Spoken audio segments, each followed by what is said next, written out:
Hi, I'm Brendan Burns, and I'm excited to welcome you to this virtual booth. In the years since I helped create Kubernetes, it's been amazing to see how customers have used it to transform the way they build and deploy their applications. Whether you're new to Kubernetes or whether you've been here since the beginning, this booth has great material for you. A Kubernetes learning path, operational best practices, demos of the latest features to come to the Azure Kubernetes service, and everything that you need to learn about running Kubernetes on Azure. Welcome.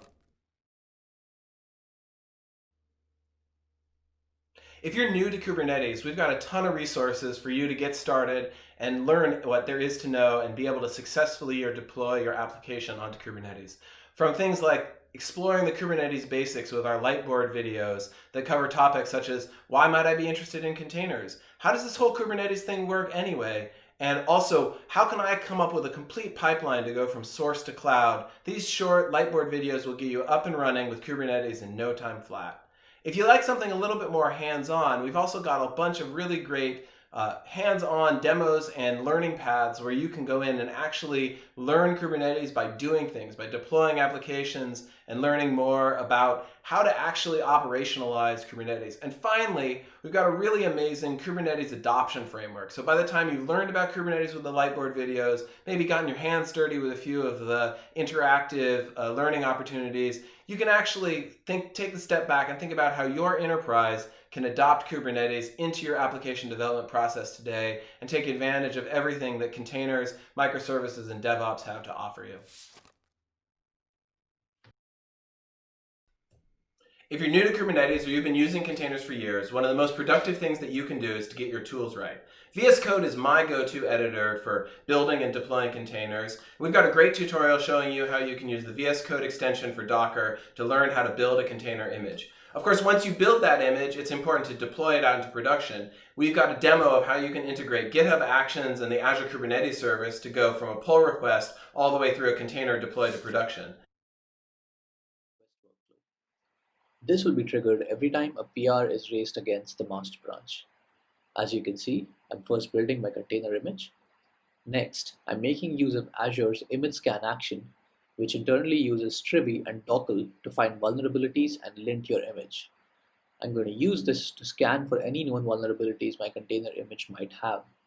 This is also a good way to provide. Machine learning is another really great use of the Azure Kubernetes service, and we've got a demo of how easy it is to train your models on Kubernetes, no matter where that Kubernetes cluster is located, using TensorFlow.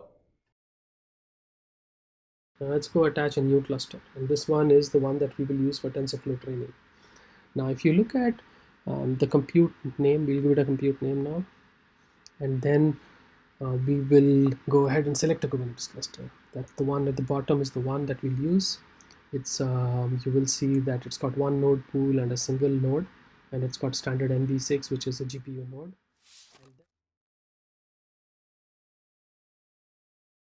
Deploying to Kubernetes can be hard, and to help, we've got some awesome resources for bringing applications to production on Azure Kubernetes. Our guidance on operating best practices will ensure that your setup is reliable, scalable, and introspectable. And speaking of introspection, let's take a look at some of the insights that are available to you with Azure Diagnostics. I'm going to drill in on cluster insights. And you're going to see that it runs a series of checks against my cluster. And again, this is based on the telemetry that we have about the operations of your cluster. And so you can see a bunch of the things that have passed here, as well as in a moment we'll see some of the failures and warnings that I need to be concerned about. Of course, many users are deploying their code both in Azure and on-premise. And because of that, we've built Azure Arc for exactly this use case. Arc gives you a single pane of glass to manage your Kubernetes infrastructure anywhere using the Azure control plane. Let's take a look at how you can use GitOps and Arc to deploy your app to a Kubernetes cluster running in a different cloud.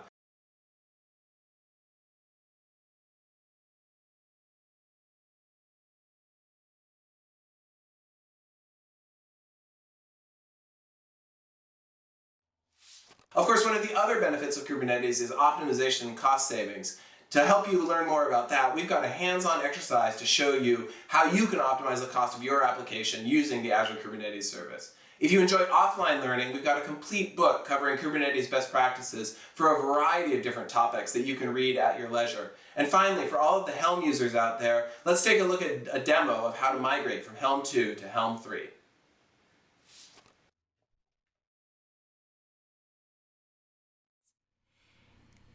what plugin do you think we have in Helm 3? Well, we have the one we just installed. We have the migration plugin.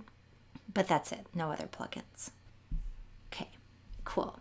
So what we can do here is we can do the migration. It warns us that we might lose v3 configuration. So, obviously take precautions. But this has moved the configuration, again, from our Helm 2 to our Helm 3. Let's take a look. Hey, look at that. Helm 3, we now have all those repositories as an option. And we have the new plugins from Helm 2, but it didn't overwrite the 2 to 3 plugin that we already had in our Helm 3.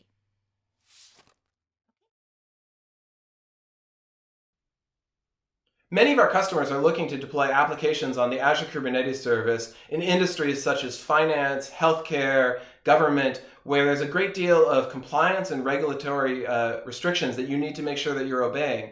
In order to do that, we've got a bunch of great tools to help enterprise developers ensure that the applications that they deploy are both secure and compliant with all of the relevant regulations. Of course, Azure Kubernetes Service is available in more regions around the world than any other managed Kubernetes service. So if you have geo data restrictions, if you need to ensure that your application is running in a particular geography, the Azure Kubernetes Service can help you out with that. But it's more than just geographic location. We've got tools like Policy that allow you to express basic rules about what kinds of activities that your developers can do, whether they need to go through a security review before they can expose something on the public internet. And additionally, Azure Security Center can take a look at how you're running your Kubernetes cluster, how you're running the applications in your Kubernetes cluster, look for known vulnerabilities in images, look for problems in configurations of your application, and give you the tools and your security teams the tools to know that they're running in the most secure, compliant manner possible, while still enabling your developers to gain access to the productivity gains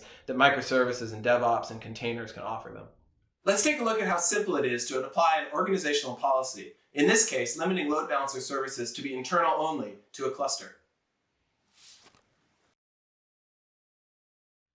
Let's take a look at how we can assign one of those policies to our AKS clusters. So within the Assignments UI, I'll choose Assign Policy. Now when I create an assignment, I have the opportunity to create a scope, which means choosing the Azure subscription and optionally the resource group that I want to have that policy apply to. Then I can optionally choose a set of excluded resources if there are resources within that scope that I don't want to have the policy apply to. Next up, I choose the policy definition, and this is where we can see the set of built-in policies that are available. So if I search for Kubernetes, I'll see a few dozen built-in policies with descriptions of the definition of that policy. So in this case, I'm going to choose limiting load balancer services to only be internal load balancers, so not exposing any external IPs. I wish we could all be meeting up in person for this conference, but I'm excited about all the great content we have available in the virtual booth. From all the great demos, the hands-on sessions, the free book on Kubernetes best practices, we've got great resources for any level of Kubernetes expertise and learning. If you're missing that in-person interactive experience, we've also got live chat where you can learn more about Kubernetes on Azure. I hope you have a great experience in our booth and at the whole conference. To learn more about Kubernetes on Azure, check out aka.ms/k8s on Azure, and have a great conference.